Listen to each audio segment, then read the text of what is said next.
All right, we're talking NFL playoff trends and angles. Let's get right into it. Since 1999, there's only been 8 rookie quarterbacks to win a playoff game. Last season, Brock Purdy went 2-1 in the playoffs as a rookie, but before that, you have to go all the way back to 2012. Russell Wilson. Before that, it was TJ Yates the year before. Rookie quarterbacks historically haven't found much success in the playoffs, and the same goes for quarterbacks making their first playoff start. This isn't just rookies, it's any QB making their playoff debut, which would obviously include rookies. They're only 22 and 38 against a spread. That's a 37% win rate, with 25% of the 25 of those losses by double digits. We have 4 quarterbacks in the opening wild card round here who are in this spot making their first playoff start. Got Jordan Love, CJ Stroud, Mason Rudolph, and Tua. Only CJ Stroud gets the luxury of being at home while the other 3 have to make their playoff debut on the road. And have any of you heard of the Sagarin theory? It's a popular betting angle for the playoffs based on strength of schedule rankings. It's named after Jeff Sagarin, who posts strength of schedule rankings at the end of the NFL season.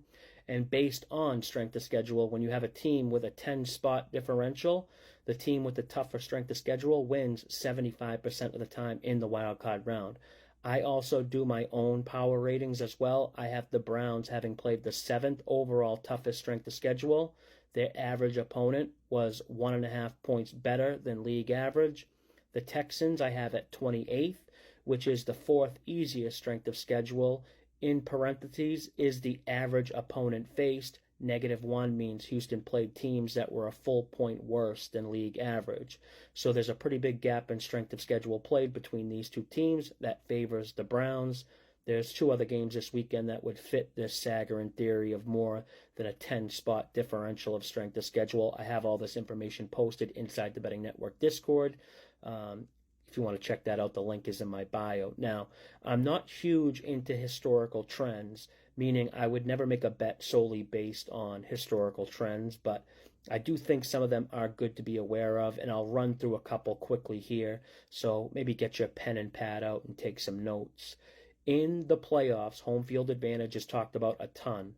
But teams with home field advantage might be a little overinflated recently. Based on the numbers since 2018, home teams in the wild card round are just 10 and 20 against the spread. That's just 33%. So I do believe the home teams have an advantage, but the odds makers might be giving home teams too much respect on the betting line in more recent years. A lot of talk this week surrounding the weather. The only weather factor that has proven to suppress scoring is wind.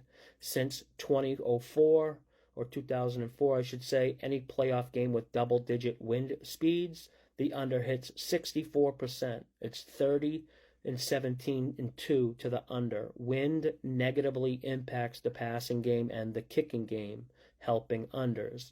Another popular talking point in the playoffs is the use of teasers.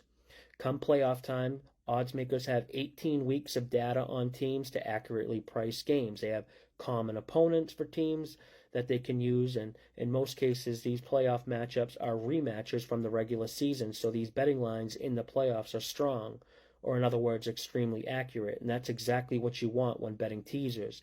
You want the final score to finish on or very close to the spread, because with a teaser, you're adjusting the spread 6 points in your favor. Now, this doesn't mean it's smart to just go and blindly bet a bunch of teasers. You want to still try and follow the optimal teaser checklist, which the main video on my YouTube channel discusses the optimal teaser rules in depth, or you can just get the checklist inside the Betting Network Discord. Links in my bio to both. Playoff favorites of 6.5 or more teased down are 30 and 7. That's 82% win rate. The obvious catch with teasers is you have to pick 2 games, which means in order to be profitable betting teasers, you have to win each leg 75% of the time. But playoff favorites of 6.5 or more teased down wins 82%, which is well above the break-even percentage needed. Couple other trends really quickly here. NFL playoffs are basically pick the winner.